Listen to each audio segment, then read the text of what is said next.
Hey everybody! Today we're at Stony Creek Metropark. We're going to go hiking on a big long trail. See if we can get the bumblebee on there. Biggest bumblebee I've ever seen in my life flying around there. Arya's petrified of it. I don't know if you can see it or not on the camera, but anyways, we know what trail we're going to do, but we haven't seen the sign yet, so we're not sure how long it is until we see it. We'll let you know next time we come in. Stony Creek Metropark. We're at the Nature Center. We're out on this wooden deck looking over the river behind us. So we're gonna go. The path is down there. Anything you want to add, Aria? No. Do you want to say hi to everybody? Hi. You quit being shy. How are you gonna be a YouTube star if you're shy all the time? I'm just being just go. Alright, we'll see you guys once we're down there.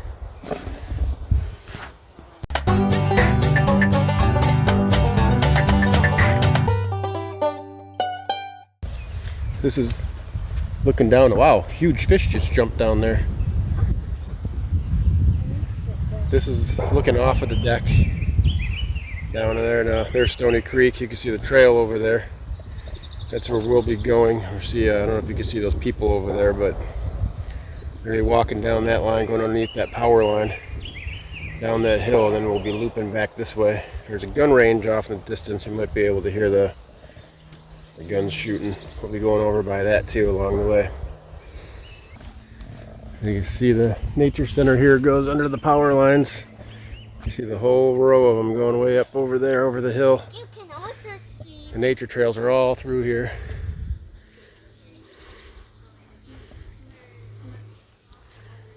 There you go. Trees and power lines.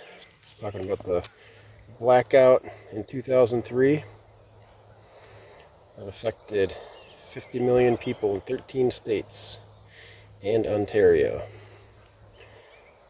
Blackout started with just one tree that hadn't been trimmed. After the blackout, the Metro Parks agreed with ITC Michigan to remove the trees and establish native prairie grasses and wildflowers under the power lines.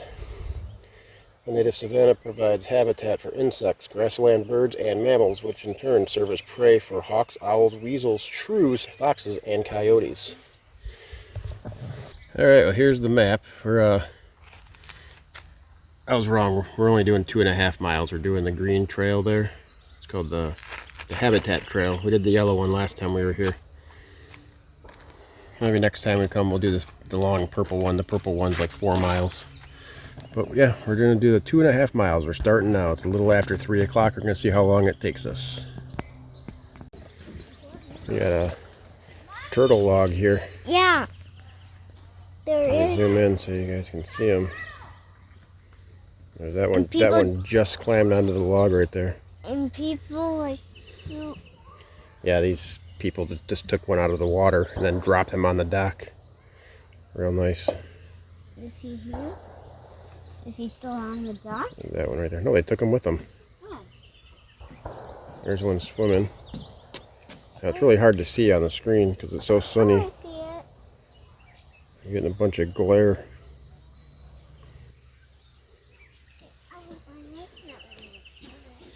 Yeah, there's a whole bunch of them up there. 1, 2, 3, 4, 7, 8, 9, 10, 11. I'm counting 12 of them.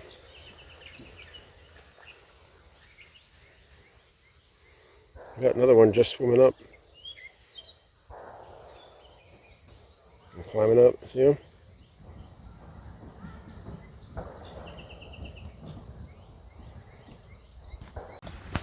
Here we are. We're walking down the trail now. There's the stream right here. Up there's the deck that we were on at the beginning of the video that we showed you.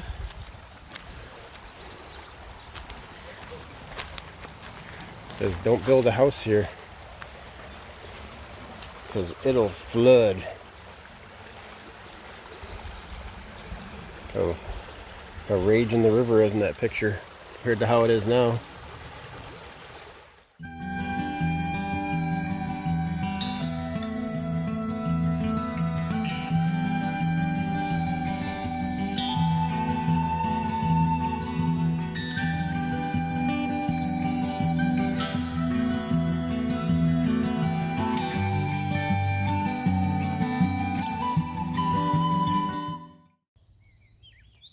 expensive.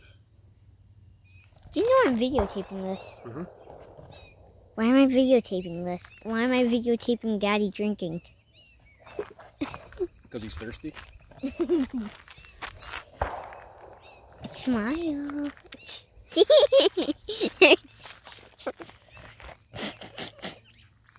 I'm always smiling when we're at Stony Creek. It's my favorite park. Wait. It's my favorite park that's close to our house anyways. Metro Beach is cool, but this place is cooler. Yeah.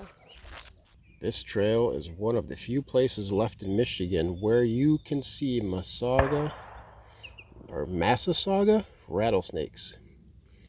With urban sprawl and the development of wetlands, their habitat is shrinking and their numbers are decreasing. During the summer, the field behind you is used by female rattlesnakes preparing to give birth. This is one reason why we ask visitors to stay on the trails. Wait, So this field over here is where the rattlesnakes have their babies, apparently. So it's a Massasauga rattlesnakes.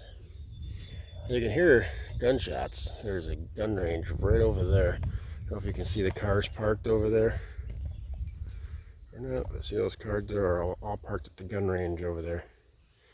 So you can hear the gunshots. And it's not there, just walk right past it. And then I'll turn around and pick it up after we get past it.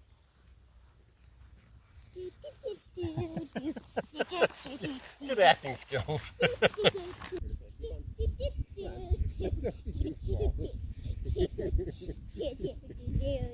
Wow, look at that. There's a blue moth.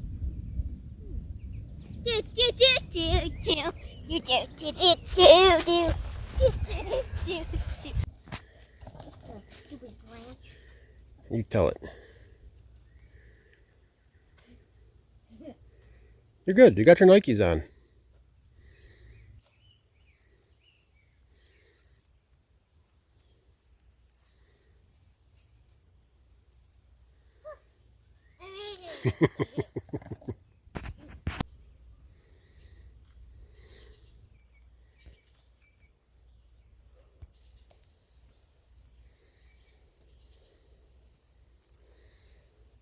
Yeah, just take your time.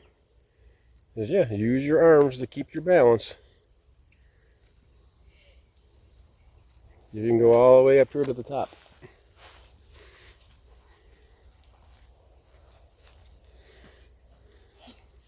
I'm gonna sit down. I was just gonna see if you were gonna jump.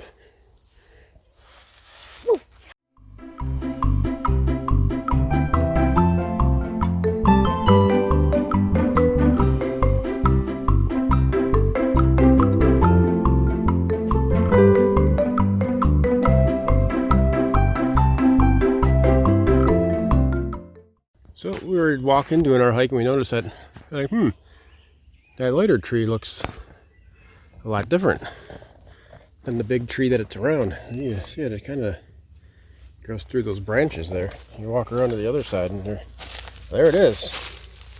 It literally grows out of the ground and goes through those trees and out the other side. Pretty crazy. And you can see the roots. Right there. There they are. Standing next to a vernal pond that usually dries up by midsummer, these temporary ponds are critical habitat to hundreds of animals. Amphibians, such as wood frogs and spotted salamanders, use these fishless ponds as safe nurseries for their tadpoles and larvae. Many vernal ponds are filled in to make way for the flood of change humans bring. Instead of tadpoles, salamander larvae, and fairy shrimp, these ponds now hold malls and subdivisions. Man, ruining nature. There's a whole bunch of cool looking birds over here. I don't even see any birds. There's two bright red ones. Look across the water. Look, he's flying right there, right towards us, right there. See him? Yeah.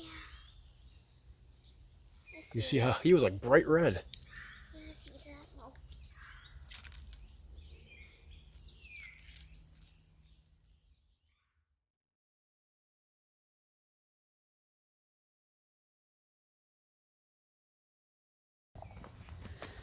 Yeah. Subscribe.